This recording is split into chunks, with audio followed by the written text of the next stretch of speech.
watching Alabama, Georgia like the rest of you, and I'm expecting to sit down here in this hotel room in an undisclosed place because, frankly, coming straight from a wedding where, went through the wedding, watching all the football, wanted to come here and talk about the football. And I was expecting to talk about, damn, is Alabama the new #1 team in all of college football after jumping out to a 28-0 lead where it looked like Jalen Milroe had heard about me saying, hey, look, I think Travis Hunter's your Heisman Trophy winner, and said, nah, dog, I don't think that's how we're going to do this. I don't think that's how that's going to go down. I think, RJ, you're going to have to rethink that. I think the entire country is going to have to rethink this because look at what I have just done to Georgia. Look at what I have wrought. Look at Jalen Milroe, who is now 2-0 as a starter against the Georgia Bulldogs.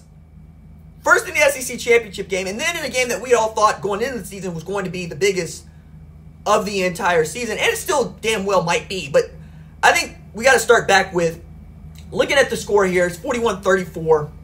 And the way that it became a whole different ball game, literally, with about 6 minutes left to play in the game. And I'm watching a Georgia football team that, frankly, we did not see in the first half. Not at all.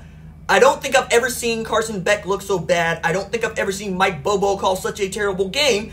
And it looked like, for all the world, Kane is able. Kane Womack is getting it done on a level that we just haven't seen anybody destroy, demolish, take apart Georgia for even a half of football. I mean, Milroe was responsible for 305 yards of the 355 yards of offense that Alabama put up in the first half. For perspective there, Georgia ain't allowed but 606 yards of total offense to the first three opponents that they faced in 2024. I mean, yeah, did they look bad against Kentucky? They did. Turns out Kentucky might actually be good, guys. We got to discuss that just a little bit, especially as we get into the top 25 and what the hell's going on there, because now you have an Ole Miss team that might not be in the top 20 come the poll tomorrow, but it just depends on how much you really believe in what Kentucky was doing defensively more than offensively, because Kentucky feels like Michigan light all of a sudden. But I want to stick with the Georgia bit for just a little bit here, because going into this game, my question was, would this game live up to the hype that we had given it?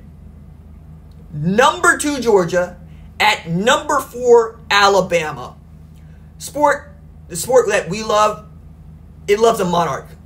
It loves a king. It loves a despot. It loves and craves a conqueror. We want our champion to be the Roman Empire. We want our champion to be Genghis Khan. We want our champion to leave no doubt. We want Thanos with the glove. And this game, traditionally, has been where we get our first notion of who just that might be in college football. And that they play this game in September is always a treat, because we'll think something totally different by the time we're playing for conference championships. But I need to stress this point. Georgia was 49-2 since November 7th, 2020, walking into this game. And the losses, you know the losses. The losses both are to Alabama. But Alabama was led by Nick Saban at that time. And since UGA beat Bama in the 2022 national title game, it's felt like UGA is Zeus who defeated Cronus. The god Zeus, god of thunder, lightning, defeats the Titan Cronus, Titan of time, took the crown, declared himself its king in this here Olympia. And that's how it's felt, despite what Michigan did last year, right? With respect to Ohio State and Texas, for which we will discuss, this game being Bama versus Georgia, this series that has come to define the sport in the latter half of the college football playoff era. Man, it's about who carries the standard. And I don't mean that as the level. I mean that in the military traditional sense. I mean that as who's carrying the flag, who's carrying the banner, who gets to walk into what would later become Britain, throw down a flag there, create Adrian's Wall and say, no, this is Roman Empire. Who gets to say, no, we run the Southeastern Conference, and because we run the Southeastern Conference, we run the nation. Again, I know what Michigan did last year. I know what Clemson has done. But if we're talking about playing for championships in the college football playoff era, we are talking about Alabama and Georgia. So what we would have said if Kirby Smart won this game is that Kirby just had a Nick Saban problem, right? Ain't no Nick Saban anywhere. Matter of fact, at halftime, he's the guy telling everybody what Alabama was doing to Georgia. That's how far removed he is from the program. We're also talking about a head coach in Kalen DeBoer that has now not lost to Georgia and who has won more than 100 games and lost all of 12 as a head coach over the past 20 years. I don't give a damn what we're talking about. NAIA, FCS, Group of 5, FBS. A winner's a winner. And because Kirby Smart lost this game, Georgia now has an Alabama problem. Like Zeus had a problem with Prometheus. And for those of y'all who don't know, the path to the Pantheon starts with a fire. And my God, was Jalen Milroe ever an orange forge? I mean,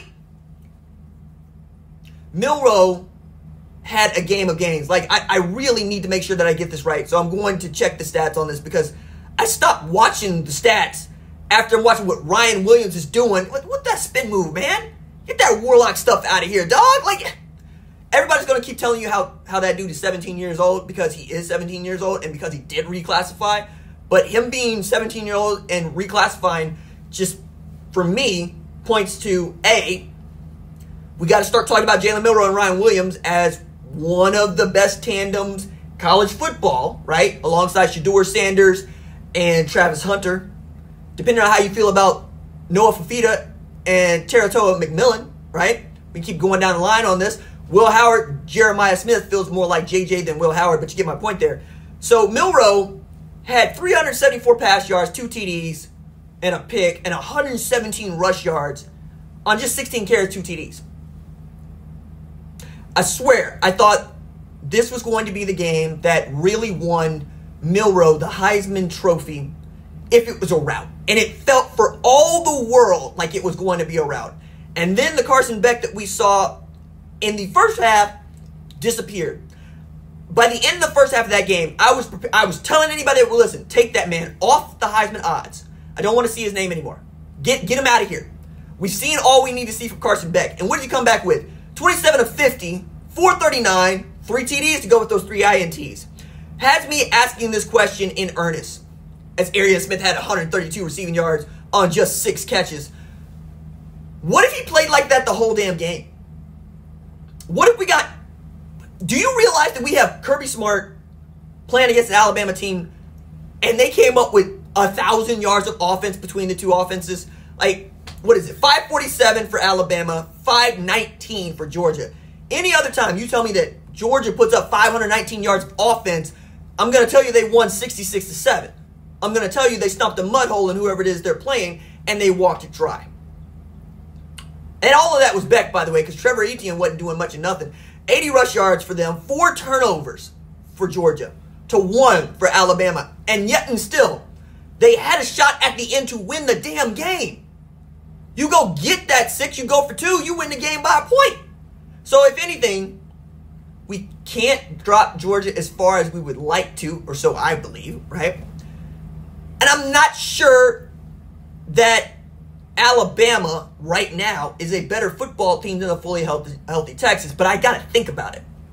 What I am quite sure of now is it's a three-team horse race. Like it feels like Alabama-Tennessee has never been bigger, right?